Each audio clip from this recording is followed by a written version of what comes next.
Hello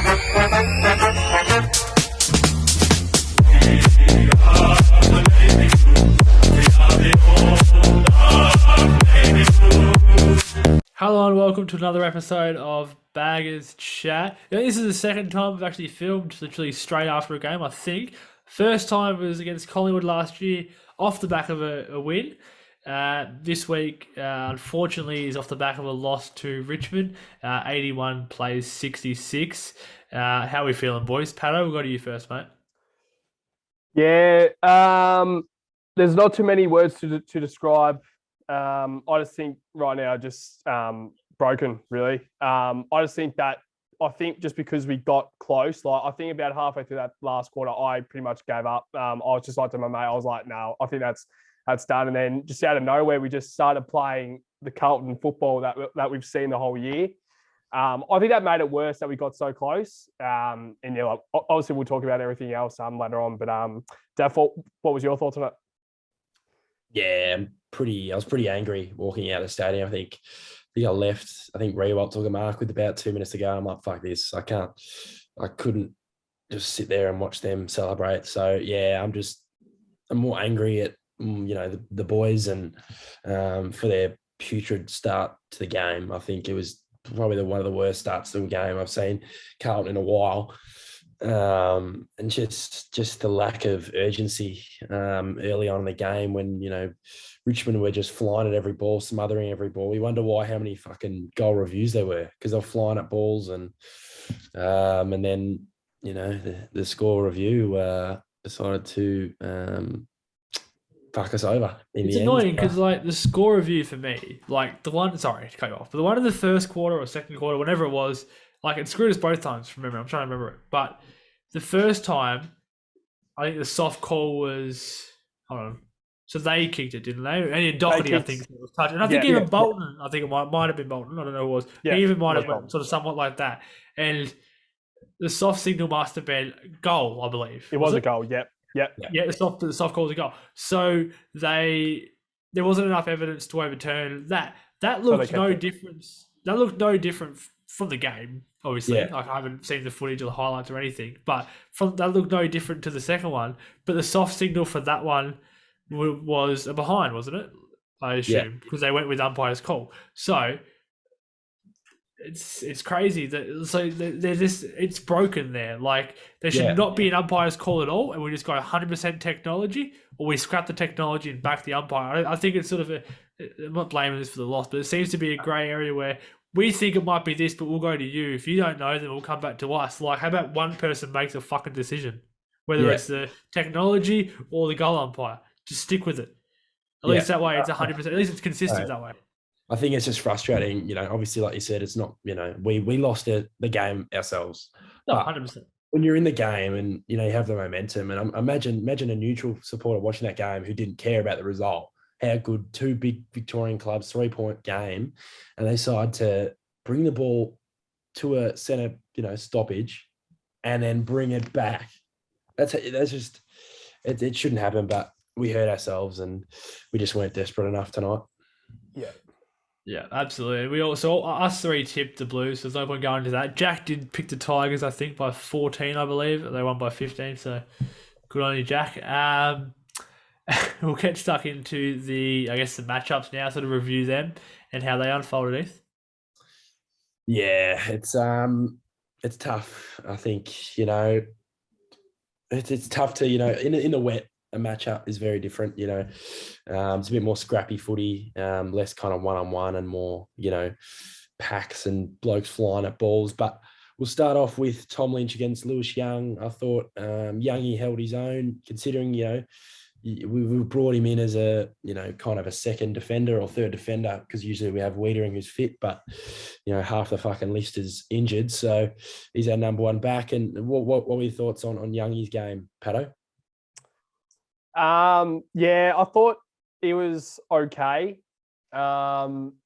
It's tough to really say that it was great because his opponent probably changed the game in a way. I just think that his cowardly sort of stuff really got to us in a way. I think there were some times when we kind of went a little bit too aggressive at the player. yes, I love our players being aggressive, but there's times for it when it doesn't really need to be that. Like, I mean, obviously, I love it. You boys know I absolutely love every single player going to the players to get into a punch up, but there's times for it and there's times not for it. And there's just too many times that Lynch, how do I explain it? Just got sucked us in. And I just think that his presence really messed up our defensive structure. That's how I say it. But yeah, I think Young was, it was far from our worst, but yeah, I just think he just got shut up today by a really good forward. Yeah, how many goals did Lynch end up with? Was it 2? Yeah, 2, I believe. 2 or so 3. You look at that and go, his first goal was a cheap one from a free kick, and for me, I think Young was decent. I think he did his thing. I think Lynch could have definitely, the way we were playing in the first half, could have really just kicked about 10 goals. Really, like he did a few years ago against us for the Suns. So, what were your thoughts on Young's performance, Sammy? Yeah, I'm also going to bookend this by also mentioning Durden as well, obviously, who made his debut for the Blues. And look, I think Young played okay. I think he was had a few good patches, but I think it's also very stiff on him. Like, he's not the number one, keeper. Like, Jacob Wiedering is Jacob Wiedering. Like, he's God level. But so I think it's very, and then Marchbank obviously going down. One game back didn't help as well. So I think there's a lot of pressure on them, and even more pressure, to be honest with you, on Durden, in the sense of the fact he's playing his first game for the club. He's known the boys for 2 weeks, played 1 VFL game. Like, I think he was solid enough. Jack kicked 2 goals, but realistically, if Jacob Wiedering is playing, then Durden doesn't play or whatever, and then Wiedering takes Lynch. Whatever happens. But so yeah, I think it's very stiff, but I think Young held his own. Yeah, I think the defenders did hold their own in a way, considering the amount of clearances and stoppages we lost, which was woeful from our midfielders. And so, yeah, I think just on that as well, obviously that they had 57. Sorry, their average is 57 inside 50s. They had 76, so that's about 20 above. So they had a lot of, punching to do it. So I think realistically, it could have been a lot worse than what it was. So I think they definitely did hold their own in that sense. They had 25 extra inside 50s. We lost by 2 or 3 goals. And we were in the game 10 minutes to go. So we'll move on to Hewitt against for me personally, I think Presti was off the leash the whole game. What was going on there? Like, I think there's a time where you've got to, obviously we're one of those stoppage teams, one of the best stoppage teams in the comp, right? But there's a time where you just got to pick up your fucking man and play defensive. And how many times, like, we would win a hit out and he'd still end up with the ball. But it's just the space he has to be able to, launch it forward. That's why they had 76 inside 50s. Because you have those easy, entries. What were your thoughts on that matchup, Pato? Yeah, absolutely spot on with that. He finished with 33 touches. Like, like that's where it changes. That's the game changer. Him getting 33 touches, and with his quality, like we spoke about during the week, he hasn't really got his body right, but we all know that he could be a threat when he actually gets playing. So, yeah, I mean, it's just stuff like that, like what actually goes on in the coaching box, because this guy, as you said, he was running around with no contact whatsoever. It was sort of like a Dusty Martin sort of impact obviously he had a lot more touch, like a lot more of the ball, but it's just the way that he uses it creates it. And I actually want to see how many goal assists or scoring involvements he was involved in, because obviously he was a game changer. Because I reckon at about half time, I said, how is this guy running around? Like, it's just, it's so hard for supporters, because we see stuff and it's like, how are the coaches not thinking of that? Because these guys are getting paid so much money to try and work these things out, other solutions to stop these guys. There's not too many other ways to describe how much better he was than George Hewitt. Not saying that George Hewitt was poor, but Prestia just absolutely dominated. Yeah, George still had his 25, but the one thing for me was the lack of clearances. And he had, I think he's the number 1 ranked centre clearance player in the game, right? With 1 centre clearance. So I don't think that cuts it. What are your thoughts on that, Carlton? Thanks, mate. Presti is a good player. I like him personally, but I think it's interesting what Pato said though as well, because they had, in the sense that like what are they doing in the coach's box? Why didn't they stop him? Blah blah blah. Like they had one player over 30 disposals, which was him. We had Cripps, Walsh, and Doherty. Like, does Richmond? They obviously didn't seem too concerned about stopping any of them players in a sense, or probably Cripps and Walsh more so, and they still won the game. So I don't know. Like, I think it would sort of, have we gone past that to an extent? Like, is that where an Ed Kerno, if he's fit, is a good fit to the team, or are we sort of past that in the realms of modern day football? I'm not sure, but I think he was playing all right, but Presti was by far the better player out of the two. Yeah, and I think personally, they did fix a bit in that second half. I think the mids, they lifted a bit, which caused us to actually start coming back, which is not surprising at all. When your mids are winning clearances, you get more goals on the board. So very, very frustrating on their end. Now we'll move on to the ruck contest. The big Nank, who I think was pretty good tonight against Tommy De Conning, who I thought definitely wasn't our worst. I think he was solid. What were your thoughts, Pato? Yeah, I think you said beautifully.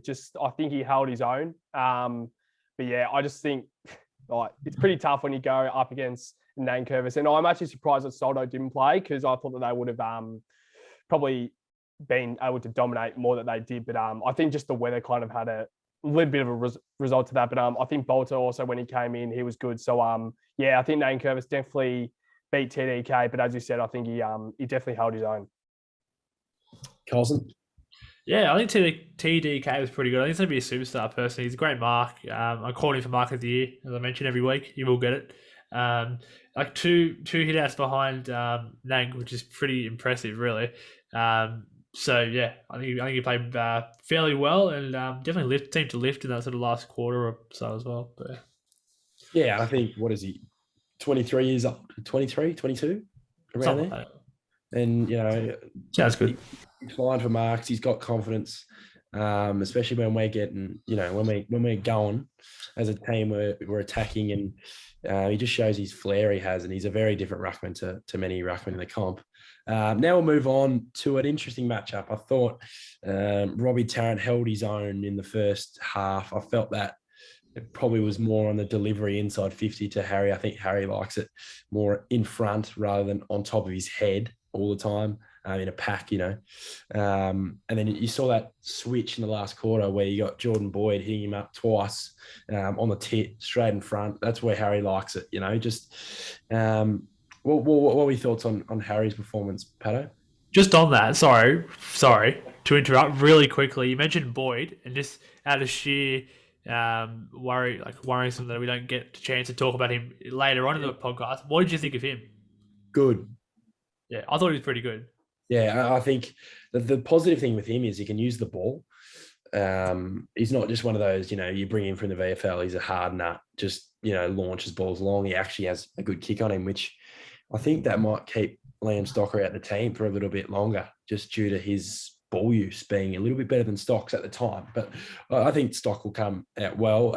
Moving back onto the Harry and Tarrant matchup, what were your thoughts, Pato? Yeah, I definitely think Tarrant won the first three quarters. I think Harry definitely turned it around. I still think Tarrant got the job done. Yes, Mackay finished with 4, was it? 4 or 5? I think it was 4. 4 goals, 2, I think it was, yeah. Yeah, so 4 goals he finished with 3 of those in the last quarter, I believe. So, so I just think, of course, Harry stepped up when we needed to. But once again, when he had that, I don't want to blame it on Harry, but he had a shot with 5 minutes to go when we were still a very small chance, but he still had to kick it, and he sprayed it. So it's just, as I said, he stepped up when he stepped up when we needed it, because Charlie Kerner wasn't doing much. But I just think Tarrant was just every single like the whole game he was holding Mackay. I counted about 20 times. Every single contest, it literally, we spoke about it before we went on air. Yeah.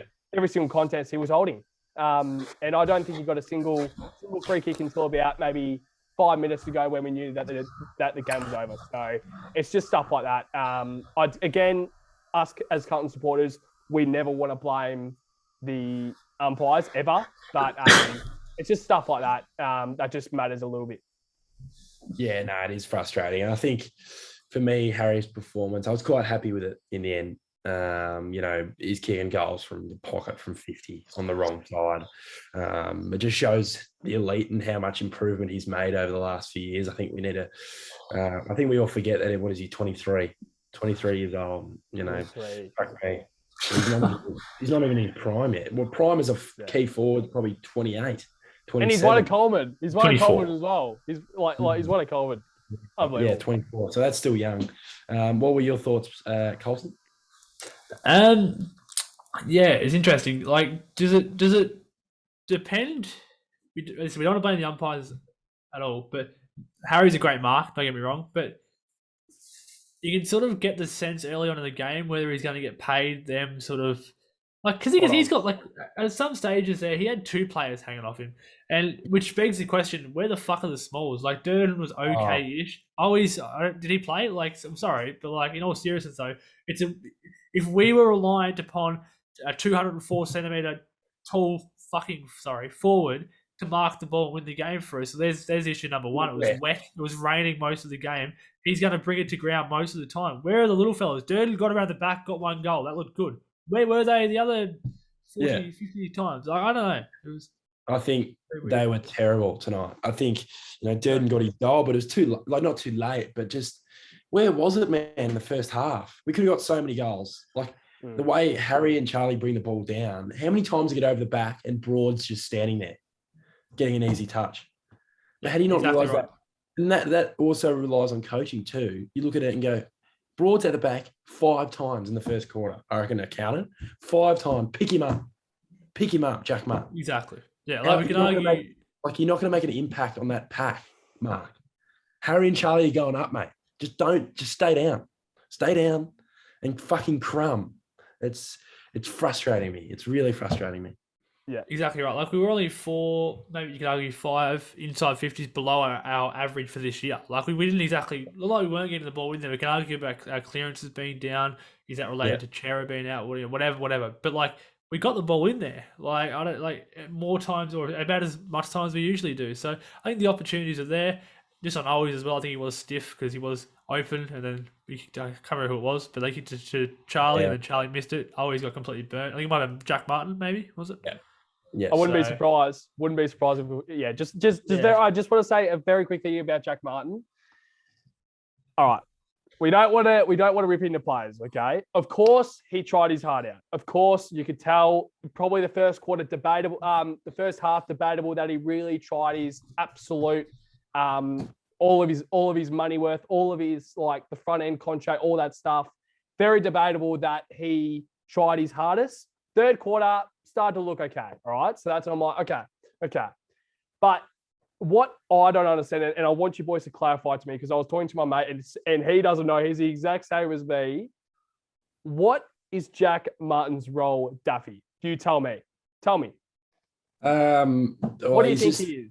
I think, like I said in the preview, I agree. I think he doesn't do enough. I think he's an absolute talent. I think he's an absolute talent that shows it 5% of the time. 5%. And I'm being serious. Like that is ridiculous. Like he just doesn't do enough. And in terms of the question you just asked with his role, I don't know. What's he doing? Exactly. Is he supposed to be a Bailey Fritsch type and kick goals, or is he supposed to be more like score involvement? He's not doing either. Well, but the second half he played all right. So I was like, where were you in the first half? Just crumb the fucking ball. And in wet weather, that's perfect for him. He's silky. Yeah. But he shows it 5% of the time. So and he gets injured again. And I agree with that.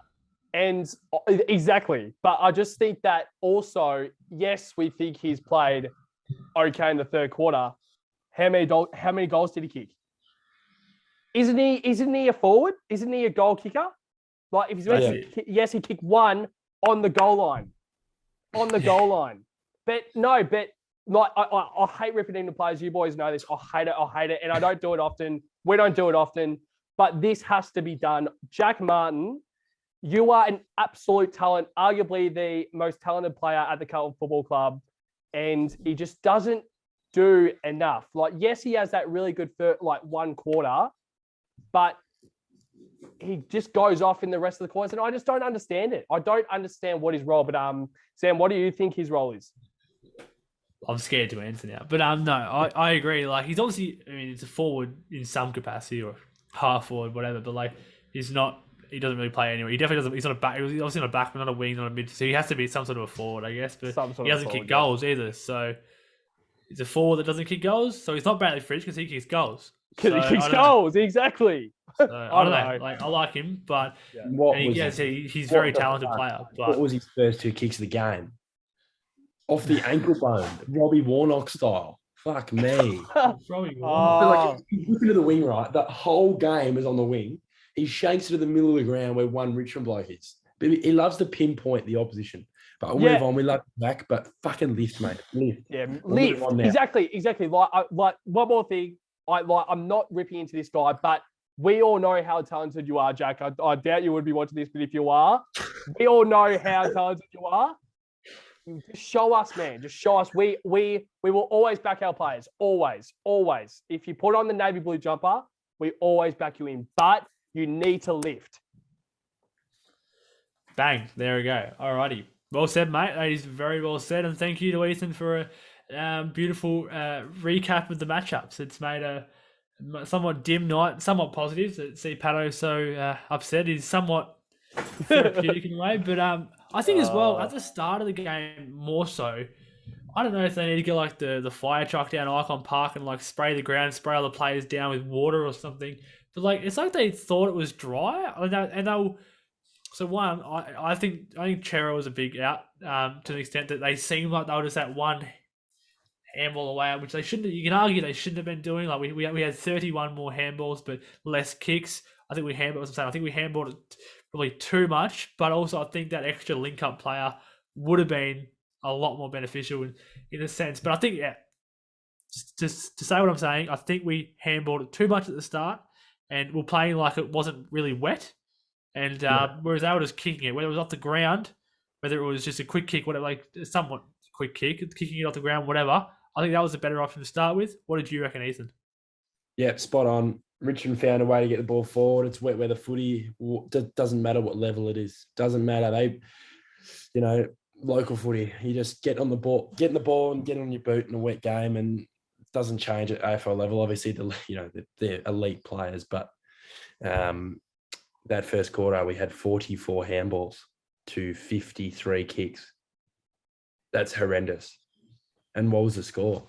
And the problem is, how do we let that keep? Like, as a player, you got to be thinking, wow, like, this is not working. Like, you got to change it. It's frustrating, man. It's frustrating. Pato, what do you reckon, mate? Give it to me. I think Dav said it perfectly. It's just when something isn't working, change it. Change it. Change something, man. Just do something to change it up. Richmond, yes, of course but as soon as it started to get dry, that's what we did in the last quarter. As soon as it started to get dry and we were actually starting to get our hands on the ball, look what happened. But that's what I don't understand is that this club, how they don't understand that they actually walk into this game and expect the ball to be dry. I mean, of course they weren't going to expect that, but what else are they going to expect? Like the amount of times that Richmond kicked the ball off the ground and it worked out for them. Yes, they do it so much. Can I ask a question? Yeah. I agree. And I think Harry started actually taking marks. I don't know if there was only one player off him, not 3 players off him in the last quarter. I agree. I don't think it got dry. Like the ground, I don't think that wouldn't have changed. It wouldn't have got dry. I mean, it maybe got a little bit dry or whatever. Like the sun wasn't really shining at 8 o'clock, 9 o'clock at night. So is it the fact, how many balls is there? Like, it's probably a stupid question, but how many footballs actually is there? Like, because they'll grab a fresh one out if it goes flying to the back. They'll be nice and dry. Even if they don't grab it, more often than not, they'll dry it somehow. They'll dry it off, yeah. And they had the grip. They have all this shit on their hands. So, like, what does that, like, if you actually do technically, it's probably a stupid question, but if the ball doesn't hit the ground, it is technically going to be a fairly dry football, is it? Until it hits the ground? I don't know. Tell me, Ethan. Yeah, no, I agree. I actually talk about it with my old man a bit. How everyone goes, oh, it's wet as. they got 12 balls in a game. Yeah, exactly. So, it's, I guess, when there's not as many stoppages and the balls hit the deck, but personally, I think it's just the way we were using it. I think, like in the last quarter, we're just using it better. And Harry was clunking them. I think it was just, I don't know. It's frustrating, man, because we let ourselves down and, dry weather footy, we're great at that, but wet weather, I'm not too sure yet. Yeah. What do you reckon, Pato? I think that's where it's just the most frustrating part is that Richmond were at full strength. And that just shows that Richmond aren't that good. They aren't that good. Like, they aren't. I don't want to blame injuries, but what else? Like, it's just, I don't want to read too much into it because I'm still a little bit I don't want to go on too much about it, but Sam, you go. I know what you're saying. I completely agree. Like, you can say, I don't want to talk about injuries, whatever. Why not? Let's talk about injuries. Like, realistically, from round 1 to here, they're pretty much the same side. They're missing Dusty, who's a champion player. But look at our players. Like, just realised something. McGovern, William, besides Walsh, So Walsh obviously missed round 1, which started the whole fucking domino effect. So Adam Chera, Ed Kerno, Pitto, Wiedering, McGovern, Parks, Marchbank, Williams, McDonald, Cunningham, and joining those lists is Sam Durden and Jack Martin tonight. So, fuck me, really. That's terrible. It's the worst injury list by a mile. I think we talk about West Coast missing all these players with COVID for a week. Yeah. We've got 14 players out. And some of those guys probably aren't in the best 22.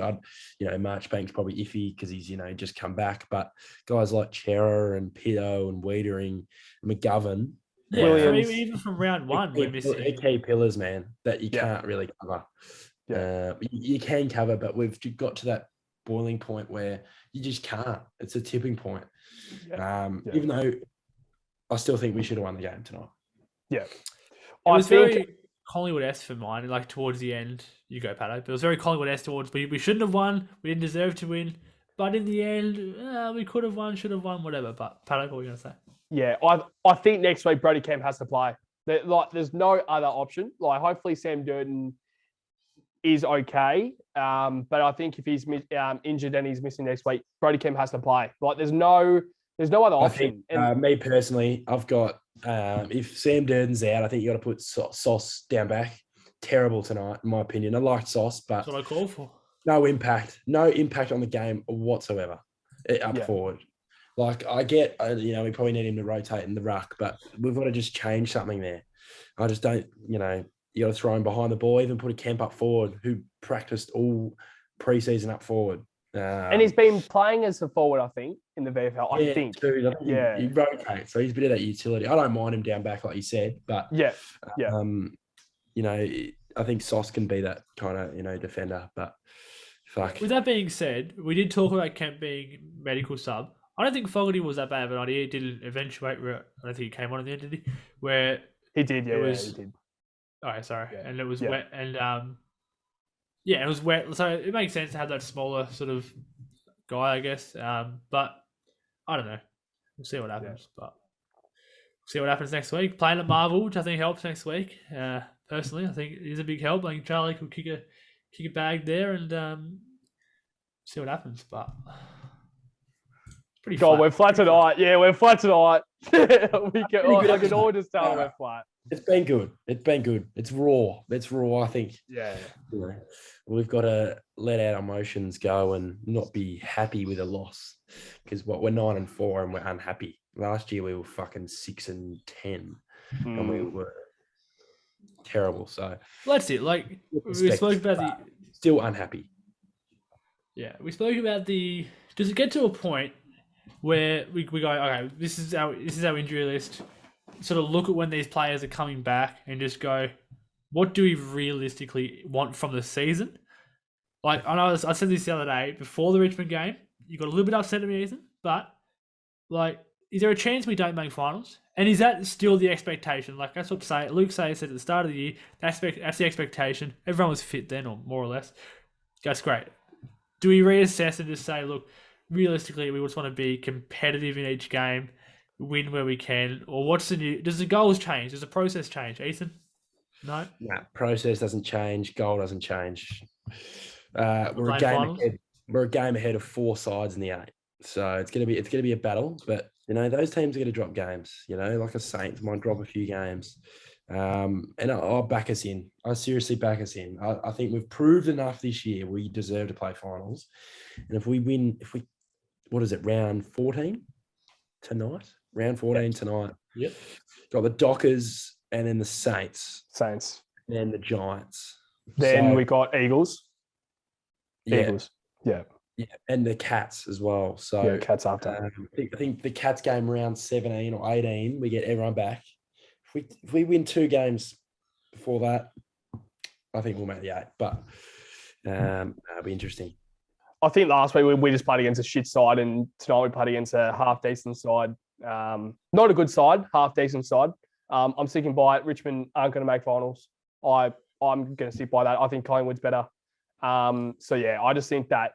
I mean, as you said, just need to be cleaner. So like the amount of fumbles that happen, gobsmacking really.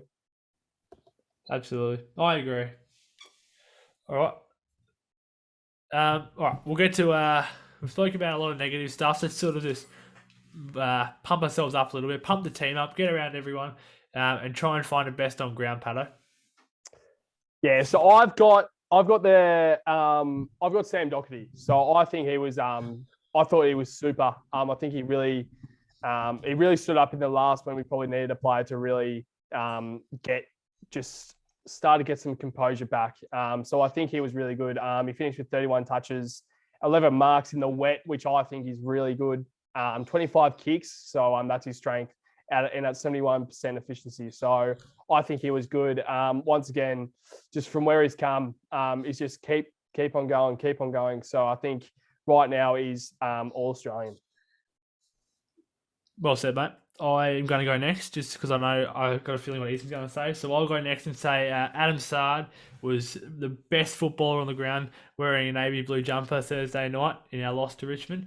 That guy, man, like, he bounces the ball. Like, I don't know why he bounces the ball so much, but you do you, man. Especially in the wet, it's a bit scary, but got away with it. You do you, man. But like the one-handed mark, like he's so silky. Like, I don't get it. Like he's quick. He's very quick. He's silky. I don't get it. He's top 3 defenders this year, and I'm going to say it right now. He is. You go, like people say, they talk about Fev and talk about different players. You go to the game to watch him. Sard, yeah. Spot on. He's superstar. Yeah, absolutely. No, well, I mean, we'll go to you, mate. Who's your best on ground? Yeah, Sard by a mile. Best player on the ground, in my opinion. 15 intercept possessions. 15. Yeah. 15. And this guy is ridiculous. Like one-on-one, he's taking grabs. He's taking marks. He's beating opponents. He's tackling Tom Lynch to the ground. That is heart over fucking whatever the fucking saying is. But he's all heart, seriously. He's a little fella. And, what a get he was, really. What we gave up pick 8, which was Nick Cox. For an All-Australian defender, he was fantastic tonight, and he should be proud of his effort. I agree. Definitely a positive to come out of, not just tonight. I mean, he's been great all season. He's All-Australian, in my opinion. But yeah, that's just about it, I reckon. We sort of spoke about the ruck battle. TDK, we're pretty happy with him. I don't think it was that surprising that they dropped Soldo. Like, I know it was a little bit, but yeah, he's been struggling. It was going to be wet. We really only have one ruckman. Like, to say it how it is, we only have one ruckman. Jackson One, he's not a ruckman. He, we love that he goes up and he's pinch hit, whatever. But he's not a ruckman, obviously. But yeah, so I don't think it was that surprising, really, in a sense. And he can't really drop the captain, I guess, in any case. So. Yeah, that's about it for me, boys. Anything else to add? Just very, very flat, and need to respond next week. Need to, and no tougher test really than against Fremantle, really. So I think within a week or two, they've definitely changed my opinion on, and they've been very good. So it's going to be a test. It'll be They interesting. have been. I They think have we've got- been. You go then. That's all right. You go. Sorry, mate. Sorry, Carlton. I'll let you finish with the parting word. Freo, they're an interesting side. I think we can get them at home. But we'll talk about that in the preview. Yeah, glad you interrupted me. Good. Just to add that. Cool. So we do play a lot better at Marvel. I've said that. I've said it a lot of times. But in saying that, it means that it's not going to rain, which we're not that good in the wet either. But I don't think Freo were that good in the wet either. So it would have been interesting to see what would have happened maybe with the roof open if it rains. I don't know. But the roof will be closed. I assume we'll all be there. I hope Pato's there. He sort of I won't be there. It'll be my first miss of the game. First game missed. Whoa, so I'll have the record out of all the Mike. Baggers chat boys. Oh, good. I haven't missed a game yet, and that'll be my first. What? Well, that's a shock. I won't miss it. I'll be there. So I haven't missed a Melbourne game all year. I'll have me KO after me game. I'll be asking for the score at quarter time.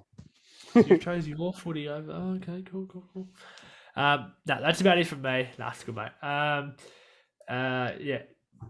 Nothing else to add. If you're not already, like, follow, subscribe, share, get around us. Obviously, it's we do enjoy doing this, whether we win or lose, but it's obviously a lot better off the back of the win. And Pato, you warm with the scarf up, mate. Take it away. And as always, boys, up the Baggers.